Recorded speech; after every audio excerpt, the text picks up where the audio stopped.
हर party अपने वर्तमान विधायक और पूर्व प्रत्याशी के बारे में एग्जामिन कराती है।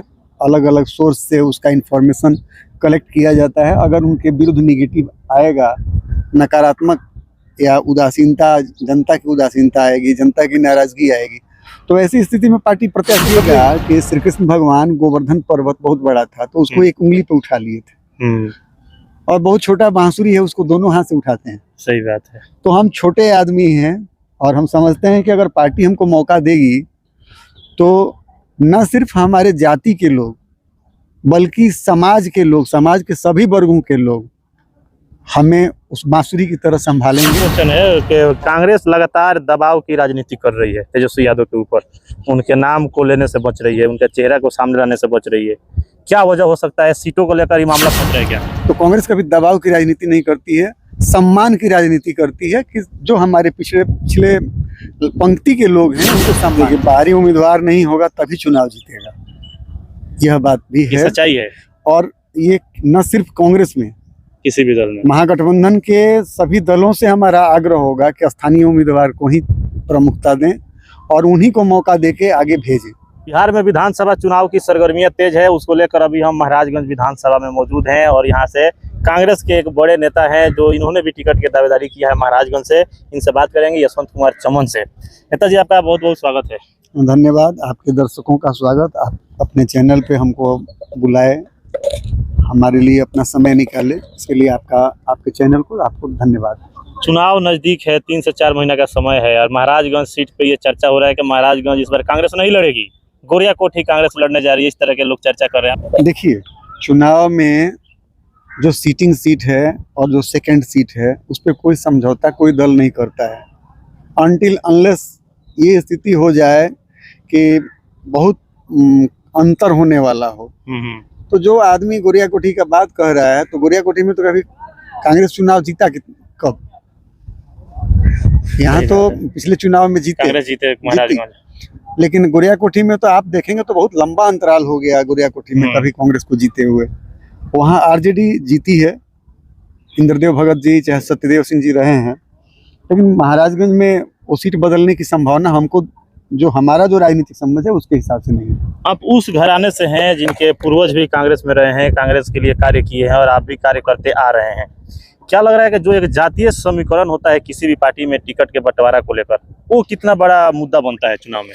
देखिए, हर पार्टी में जातिगत समीकरण का ध्यान रखा जाता है, ये लोकतांत्रिक प्रक्रिया है, उसमें रखा जाता है।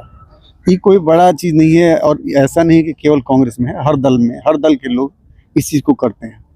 महाराजगंज जो इलाका है वो फॉरवर्ड बहुल इलाका है, वहाँ से फॉरवर्ड उम्मीदवार पर कोई भी पार्टी विश्वास ज़्यादा करती है, इसलिए पिछली बार विजय शंकर दुबे को महागठबंधन उम्मीदवार बनाया था, चुनाव जीत गए थे, लेकिन जो नाराजगी है उनके प्रति महाराजगंज में लोगों में, क्या लग रहा है कि वो कहीं हार का वजह तो नहीं ना बनेगा महागठबंधन का? देखिए, अगर वैसा नाराजगी होगा तो हर पार्टी अध्ययन कराता है अपने वर्तमान विधायक के बारे में।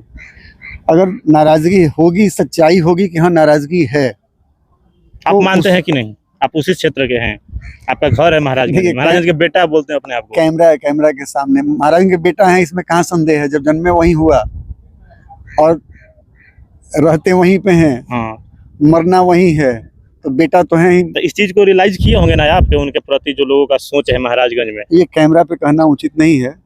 हर पार्टी अपने वर्तमान विधायक और पूर्व प्रत्याशी के बारे में एग्जामिन कराती है, अलग अलग सोर्स से उसका इंफॉर्मेशन कलेक्ट किया जाता है। अगर उनके विरुद्ध निगेटिव आएगा, नकारात्मक या उदासीनता, जनता की उदासीनता आएगी, जनता की नाराजगी आएगी, तो ऐसी स्थिति में पार्टी प्रत्याशी बदलेगी। आप जिस समाज से आते हैं उस समाज का बड़ा जो तबका है वो कहीं ना कहीं बीजेपी का कोर वोटर है। क्या लग रहा है यशवंत कुमार चमन को पार्टी अगर टिकट देती है तो उन वोटरों को अपने तरफ खींच पाएंगे यशवंत कुमार? हम लोग इतने छोटे आदमी हैं कि हर कोई हम लोगों को उठा सकता है। आदमी अगर बहुत बड़ा हो तो लोग उसको नहीं उठाते हैं। बड़ा का मतलब, छोटा का मतलब क्या कहना चाहते हैं? बड़ा का मतलब को लेकर नहीं, मैं इसे बड़ा अहंकार में, हाँ, बड़ा रुपया में, बड़ा और सब चीज है, बहुत सारा चीज है जिसमें है। हम छोटे आदमी हैं।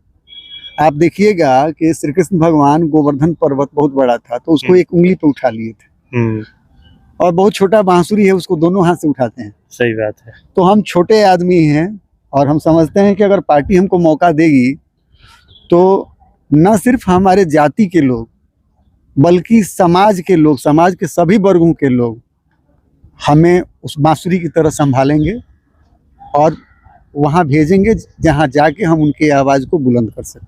पिछली बार एक सीट मिला था, क्या लग रहा है इस बार एक सीट ही मिलेगा या और भी सीटों की मांग होगी आप लोगों की तरफ से सिवान जिला में?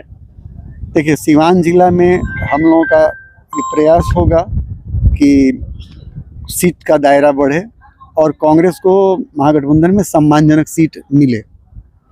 हमारा ये आग्रह होगा, जो भी हम लोगों के महागठबंधन के बड़े नेता हैं, सबसे आग्रह होगा कि जैसे एनडीए हम लोगों से के साथ लड़ रही है और सीट के मामले में पिछले चुनाव में हुआ था कि हम लोगों से पहले उन लोगों का डिक्लेरेशन हो गया था।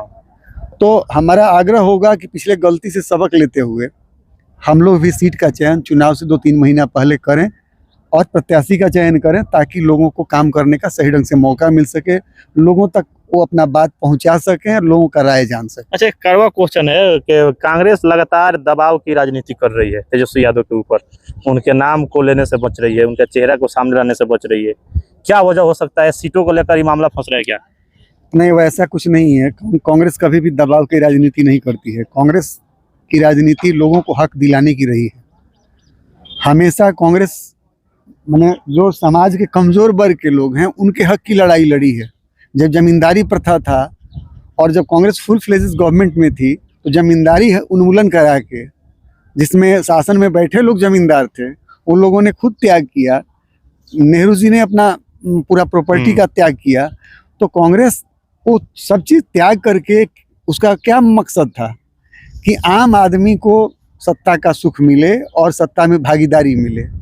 तो कांग्रेस कभी दबाव की राजनीति नहीं करती है, सम्मान की राजनीति करती है कि जो हमारे पिछले पंक्ति के लोग हैं उनको सम्मान मिले। कांग्रेस की ओर से महाराजगंज में जो स्थानीय उम्मीदवार हो, उसमें एक आप नाम है आपका यशवंत कुमार चौहान का। कितना विश्वास है कि इस बार अगर वर्तमान विधायक का टिकट कटता है और दूसरे को उम्मीदवार बनाया जाता है तो यशवंत कुमार चौहान ही होंगे, बाहरी उम्मीदवार नहीं होंगे?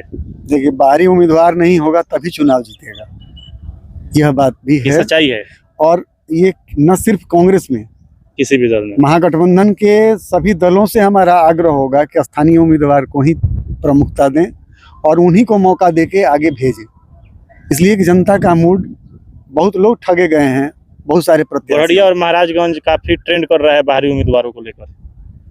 इस बार बाहरी उम्मीदवार नहीं चलेगा। किसी एक क्षेत्र का नाम नहीं बता सकते हैं, लेकिन हर जगह पे आप देखिएगा ना, तो बाहरी उम्मीदवार अगर है तो वो आदमी चुनाव जीतने के बाद उदासीन रहता है अपने क्षेत्र के प्रति।